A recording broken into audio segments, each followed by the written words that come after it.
샬롬, 하나님과 동행하는 새벽기도회 달라스 임마누엘 교회 권성철 목사입니다. 오늘도 하나님과 동행하며 풍성함을 누리시는 저와 여러분 되시길 축복합니다. 오늘 말씀은 에스겔 1장 26절에서 28절까지의 말씀입니다. 그 머리 위에 있는 궁창 위에 보좌의 형상이 있는데 그 모양이 남보석 같고 그 보좌의 형상 위에 한 형상이 있어 사람의 모양 같더라. 내가 보니 그 허리 위의 모양은 단쇠 같아서 그 속과 주위가 불같고 내가 보니 그 허리 아래의 모양도 불같아서 사방으로 광채가 나며 그 사방 광채의 모양은 비오는 날 구름에 있는 무지개 같으니 이는 여호와의 영광의 형상의 모양이라. 내가 보고 엎드려 말씀하시는 이의 음성을 들으니라. 아멘. 하나님의 말씀입니다. 여러분, 세상의 역사를 보면 나라의 흥망성쇠를 볼 수가 있죠. 아무리 강하고 잘 나가는 나라라 할지라도 잘 나갈 때가 있고요. 흥할 때가 있고 또 망할 때가 있음을 인간의 역사는 우리에게 보여줍니다. 그러나 하나님의 나라는 다릅니다. 하나님께서 택하신 이스라엘이 망했죠. 북이스라엘은 아수르에게, 남유다는 바벨론에게 멸망을 당하게 됩니다.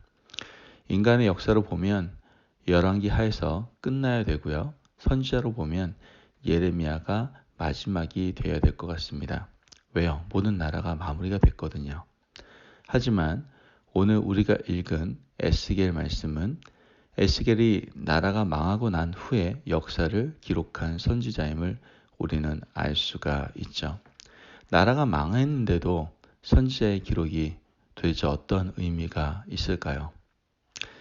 이 나라가 다른 나라가 아니라 하나님의 나라이기 때문에 여전히 의미가 있다는 것이죠. 아니, 오히려 더 큰 의미가 있음을 우리는 깨닫게 됩니다. 인간의 나라는 망한다 할지라도 하나님의 나라는 여전히 견실하고 영원하기 때문이죠.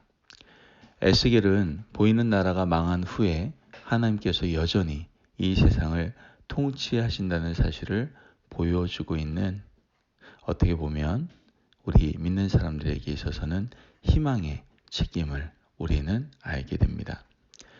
오늘 본문 1절에 3절 말씀을 보면 30째 해 넷째 달 초닷새에 내가 그발 강가 사로잡힌 자 중에 있을 때에 하늘이 열리며 하나님의 모습이 내게 보이니 여호야긴 왕이 사로잡힌 지 5년 그 달 초닷새라. 갈대아 땅 그발 강가에서 여호와의 말씀이 부시의 아들 제사장 나 에스겔에게 특별히 임하고 여호와의 권능이 내게 있으니라. 아멘. 자, 1장 1절은 30째 해라고 말을 합니다. 에스겔이 30 되었을 때라는 뜻인데요. 에스겔은 바벨론 2차 포로로 잡혀갔죠. 그는 여호야긴 왕과 함께 잡혀갔습니다. 1차 포로는 기원전 605년에, 2차 포로는 기원전 597년에 있었죠.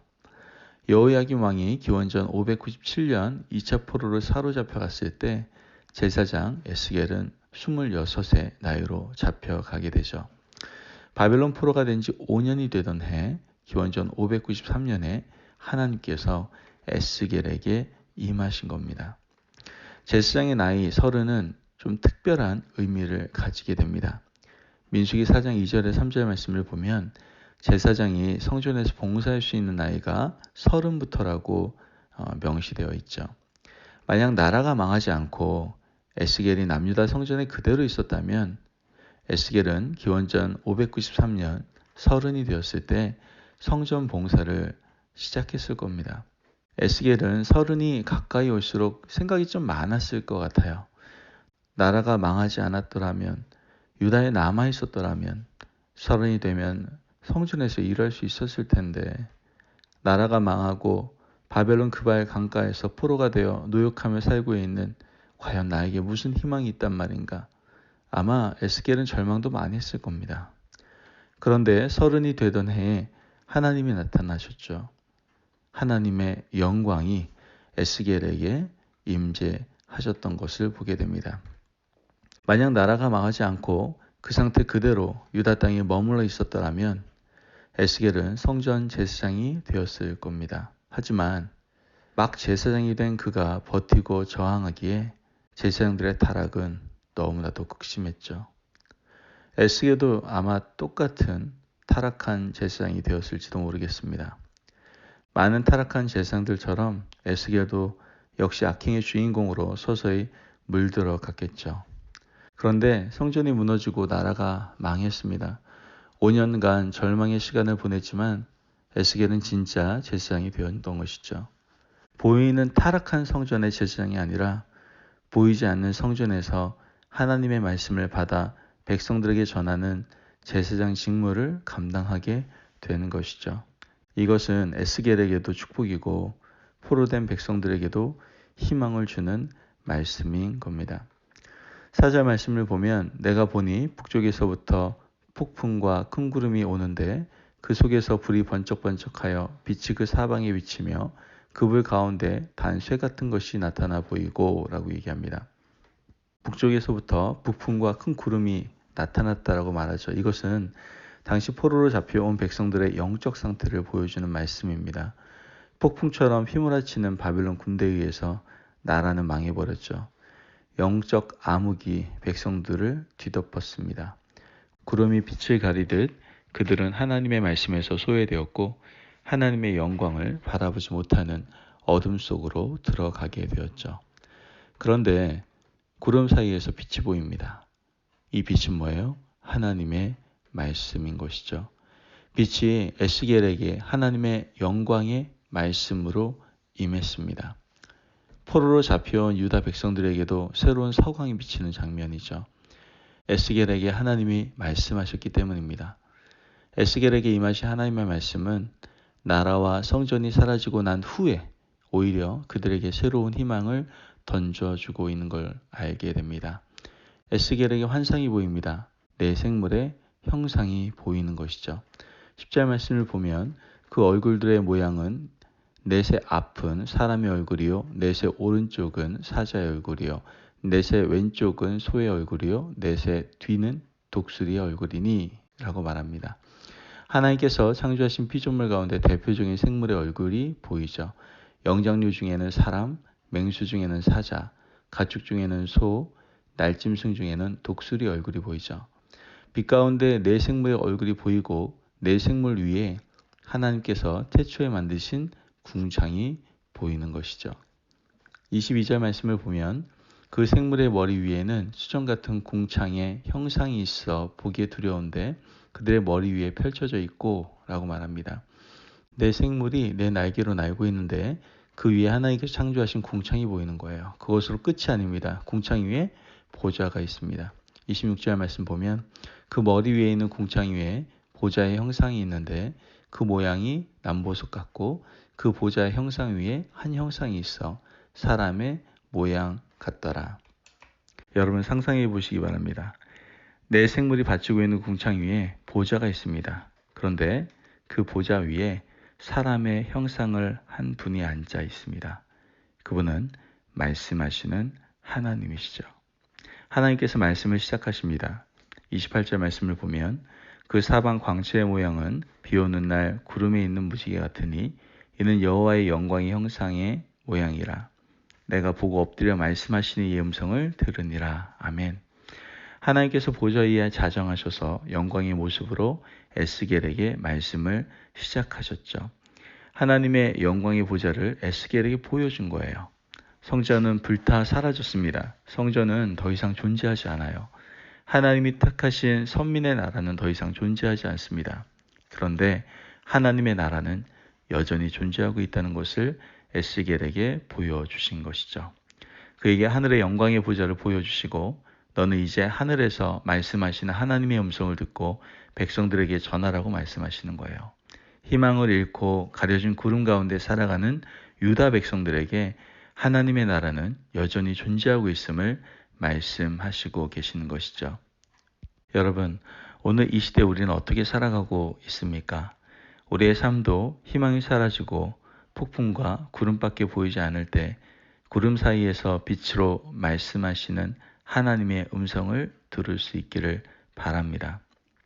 빛 가운데서 하나님이 여전히 좌정하시고 보좌 위에서 말씀하고 계십니다. 보이는 성전이 문제가 아니고 보이는 왕국이 전부가 아닙니다. 인간이 이룬 모든 업적보다 위대한 하나님의 나라는 여전히 찬란하게 빛나고 있습니다. 그러므로 에스겔서는 희망의 책입니다. 나라가 망하고 성전은 불탔지만 이전보다 더 찬란한 희망이 에스겔에게 계시되고 있는 것이죠. 여러분, 우리도 지금 굉장히 어려운 시기를 살아가고 있지 않습니까? 교회에서 예배 드리기가 참 어렵고 교회에 있는 성도들 한 명 한 명이 서로 교제하기가 참 어려운 시대에 살아가고 있습니다.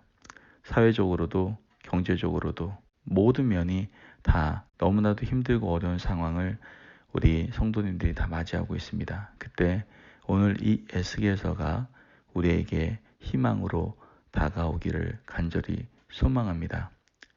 오늘 이 말씀을 앞으로 잘 우리가 이해하고 깨닫게 될 때 하나님의 희망이 바로 이 말씀을 통해서 우리 가운데 임하게 될 줄을 믿습니다. 하나님의 말씀에 여러분 귀를 기울이고 이제 비록 지금 우리가 어둠 가운데 있다라고 생각할지 모르겠지만 정말 우리의 모든 것들이 구름에 가려져서 아무것도 보이지 않을지도 모르겠지만 그 구름 사이에 찬란한 빛으로 말씀하시는 하나님의 음성을 들으며 그 가운데로 걸어 나가시는 저와 여러분 되시기를 축복합니다. 기도하겠습니다. 하나님 감사합니다. 주님의 은혜 가운데 오늘도 우리 귀한 말씀을 주시니 감사합니다. 성전이 무너지고 나라가 멸망한 이러한 암울한 상황 속에서도 하나님의 귀한 백성들에게 하나님의 나라는 영원하다라는 것을 분명히 깨닫게 하시고 그 절망 속에 있는 하나님의 백성들에게 다시 말씀으로 희망을 갖게 하시는 그 하나님의 놀라우신 은혜에 감사를 드립니다. 지금 암울하고 힘든 상황 속에 있습니다. 이러한 상황 속에서 우리에게 부어주시는 이 말씀들이 우리에게도 찬란한 빛이 되어 그 빛의 인도함을 받고 담대히 그 앞으로 걸어 나갈 수 있는 저희들 될 수 있도록 주님 도와 주옵소서.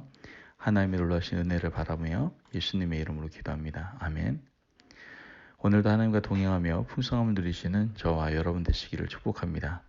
여러분, 에스겔서 말씀처럼 나라가 다 망한 후에 하나님께서 말씀을 주신 이유를 우리가 다시 한번 생각해 보면서 지금 힘들고 모든 것이 다 절망적이다라고 생각할 때 찬란한 빛, 즉 말씀으로 오신 그 하나님의 음성을 듣고 그 찬란한 빛 가운데로 함께 걸어 나갈 수 있는 우리 임마누엘 가족들 되시기를 축복합니다. 오늘도 말씀 안에서 승리하십시오.